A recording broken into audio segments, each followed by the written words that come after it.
to keep this really quick because I feel like just about all of it's been said, but first again, just echoing that we're here on stolen country, and all the acknowledgement in the world is not going to change the centuries of dispossession and genocide, but it's so important that that sits at the heart of our struggle. Electoral politics has got some pretty hard limits, right? I think everyone here probably recognises that, otherwise you wouldn't be putting in the time to turn out and to bring the struggle right to where it's happening. But I just want to say a huge thanks to each and every person that's turned up on Friday and today. Like, it's really quite phenomenal that, it feels like a bit of a game of cat and mouse at the moment, but it's extraordinary that David's going to get home. He's probably going to be here in about half an hour, 45 minutes, and he'll get to go back to his home again. It wasn't supposed to happen on Friday, and it wasn't supposed to happen today, but again, he's coming home. Now, we've only achieved that because all of you were willing to organise and get together, and I cannot say thanks enough to Secure for all of your work. I can't believe I'm not a member of this particular union yet, but shit, it's time to sign up. Shame, I'm going to wear that. Shame.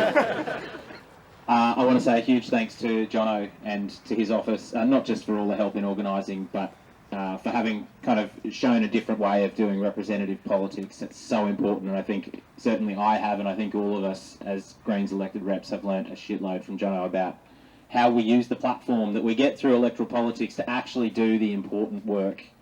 I've got to go and spend the rest of the week sitting in budgets, and I don't think I'm going to achieve a fraction in Parliament this week of what we can hear collectively.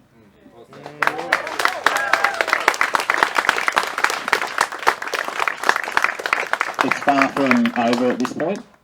We've obviously got a lot more pushing to do. I don't know how long it's going to be before we might find ourselves having to kind of congregate again and try and defend David's right just to stay in his home, in his community. I know that there were a bunch of folks just yesterday. I think it was largely Secure people, and oh shit, where's Steph? Steph from my office. Wherever you are. Yes, Steph has been an absolute champion in pulling this together.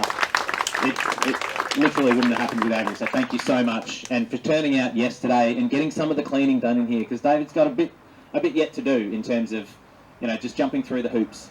His disability makes it hard for him, but I think we're going to need to pull out, more of that really practical support. I have zero faith in QCAT to keep him in his home, but I'm certainly going to be doing all I can, and I'd call on anyone who can come and do some of that practical stuff to help, to help clear out the unit, to get it in the state where the department cannot, with a straight face, say there's any reason for him to not be allowed to stay here. So there's a bit yet to do. Keep engaged. We'll keep putting the shout out through Secure and through various social media channels to try and keep you folks engaged with this. But it's an extraordinary thing that's happened here. So thank you from the bottom of my heart, and I know that David extends his thanks too, and hopefully he'll be here soon enough that we can all give him a shout out along the way as well. Love your work. Thank you. Thanks, Michael.